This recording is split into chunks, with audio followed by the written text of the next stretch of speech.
Good evening. 5.2 exercise जो है AP की अर्थमेटिक प्रोग्रेशन की, उसके हमारे 17th क्वेश्चन तक कंप्लीट हो चुके हैं। क्लियर।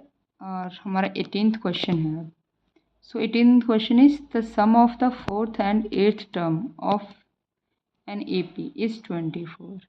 कोई भी एपी है जिसका फोर्थ और एट्थ टर्म का सम क्या है 24, and the sum of the sixth and 10th term is 44। Six और 10th टर्म का सम क्या है 44। Find the first three terms of the AP. AP की फर्स्ट थ्री टर्म्स क्या करनी है, फाइंड करनी है। Clear. Okay. So fourth and eighth term का सम क्या है 24। ओके। सो फोर्थ टर्म क्या होगी, गिवन क्या दिया हुआ है, fourth term plus eighth term equal to 24 means A4 plus A8 equal to 24। A4 कितना हो जाएगा,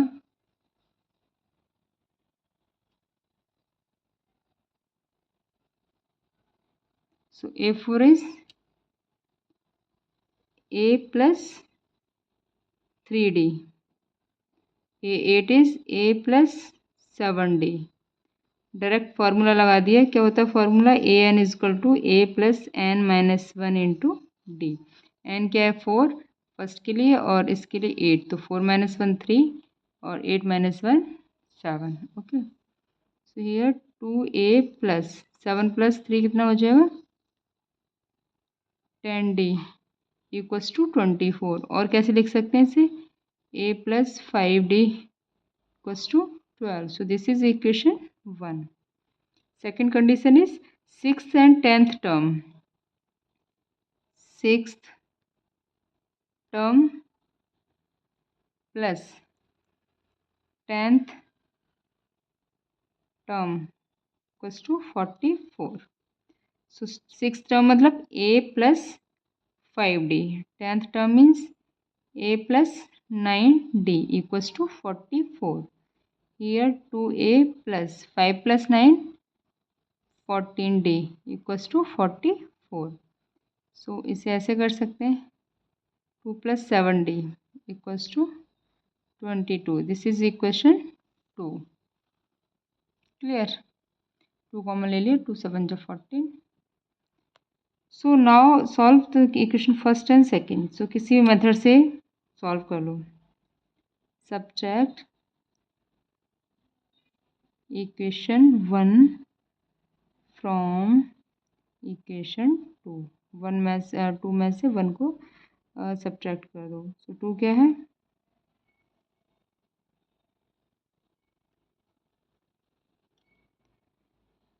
A plus 7D equals to 22, A plus 5D equals to 12। So this is equation 2, this is equation 1। So ये minus, this is minus, this is minus, A से subtract हो गया। 5 minus D 2D equals to 22 minus 12 means 10. So here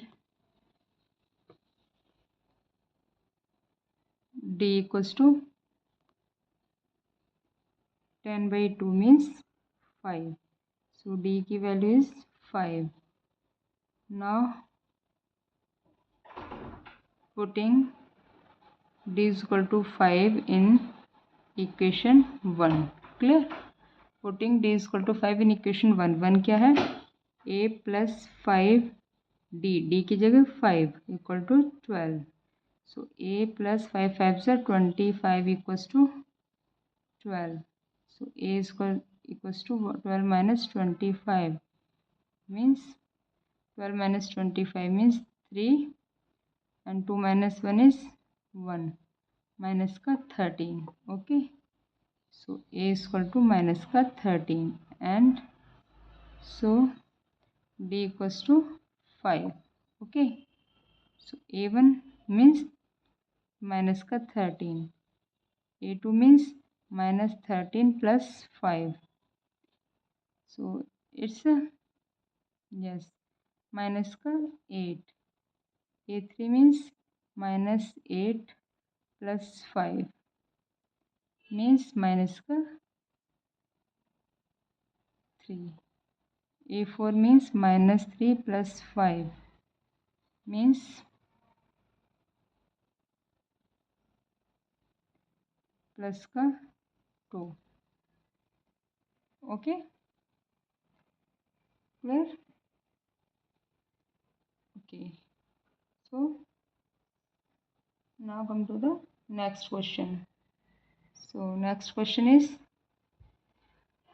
in this find the first three terms. So first three terms are this, this and this. These are four terms. Okay, so first three terms are A1, A2 and A3. Okay, now come to the next question. So next question is, yes, Subra started work in 1995 at an annual salary of ₹5,000. Okay, कोई अपना काम start करता है 1995 में, जिसकी annual salary कितनी है ₹5,000। जब वो काम स्टार्ट करता है तो सैलरी कितनी है ₹5,000 and received an increment of ₹200 each year, और हर साल उनका इंक्रीमेंट होता है ₹200 से। In which year he did income reach 7,000, मतलब कितने साल बाद, कौन से साल में उनकी जो इनकम है वो 7,000 हो जाएगी। स्टार्टिंग की इनकम कितनी है 5,000। तो जो 5,000 है ये वर्क कैसे करेगा, क्योंकि हम जीपी कर रहे हैं, एपी कर रहे हैं, सॉरी। तो जो ए है 5,000, देखो ये सैलरी कैसे है, एपी, एपी कैसे बनेगी 5,000, राइट।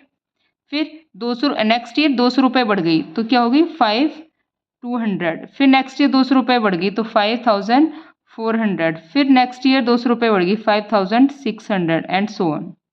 इस तरह से चलेगा। तो ए क्या हो गया 5,000, डी क्या हो गया ₹200, ठीक है। और ए एन, माना कि एन ईयर्स बाद 7,000 हो जाएगी, तो ए एन कितना हो गया ₹7,000। ओके, सो ए एन कितना हो जाएगा, A N is equal to A plus N minus 1 into D. A N कितना है 7,000, हमें एन की वैल्यू निकालनी है ना कि कितने साल बाद इतनी हो जाएगी। Okay, 7,000 equal to 5,000 plus N minus 1 into D. D कितना है, यस 200, डी हमारा 200 है। तो ये हो जाएगा N minus 1 into 200, 7,000 minus 5,000। N minus 1 equal to 7,000 में से 5,000 गए तो कितना है 2,000 divided by 200, so it become 10. Okay, so n is equal to 10 plus 1 means 11. So after 11 years उसकी सैलरी कितनी हो जाएगी 7,000. Okay, so after, so in 11th year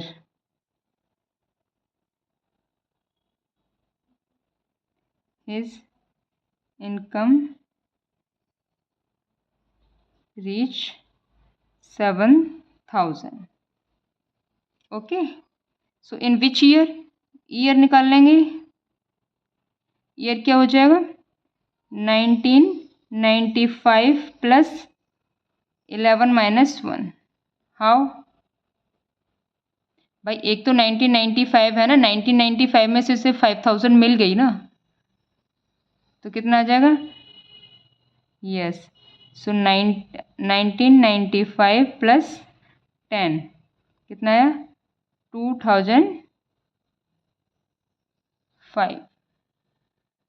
so in 2005 year इसकी सैलरी कितनी हो जाएगी 7,000। किस ईयर में 2005 में जो इसे सैलरी मिलेगी वो कितनी आएगी, यस यस, कितनी आएगी, यस। ओके,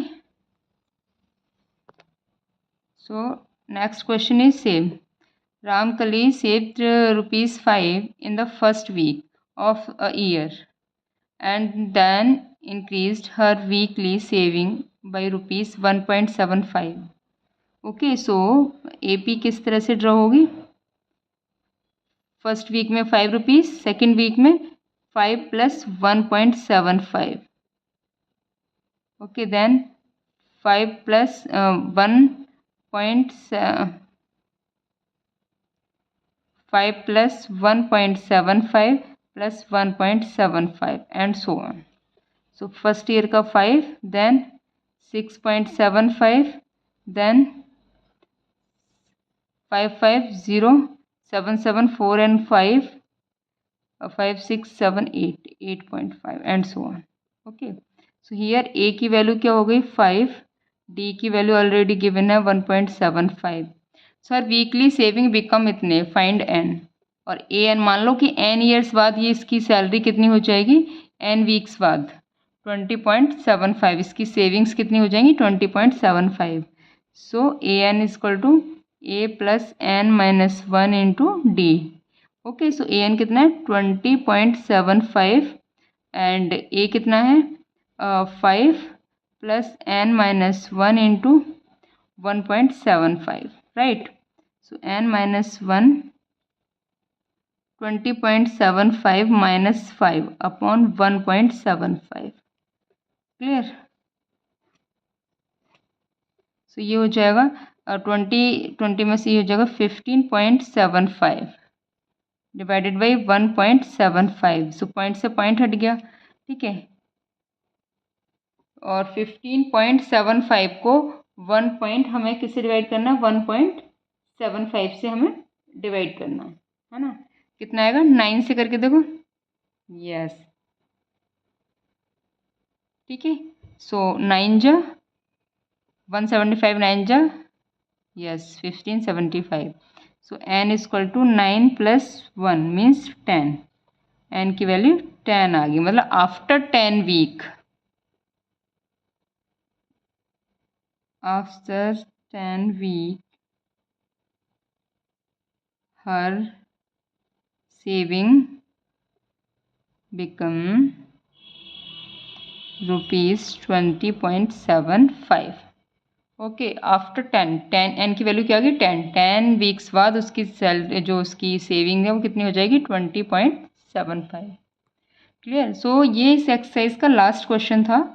अब हमारी 5.2 एक्सरसाइज कंप्लीट हो गई है. अब हम नई एक्सरसाइज के लिए जाएंगे जहाँ पे हमें सम सीखना है. अब तक हम क्या कर रहे थे, टर्म निकाल रहे थे, nth term, 5th term, 6th term, 7th term. अब हम सम फाइंड करेंगे. ओके, सो नेक्स्ट क्लास में हम सम सीखेंगे. क्लियर. Thank you.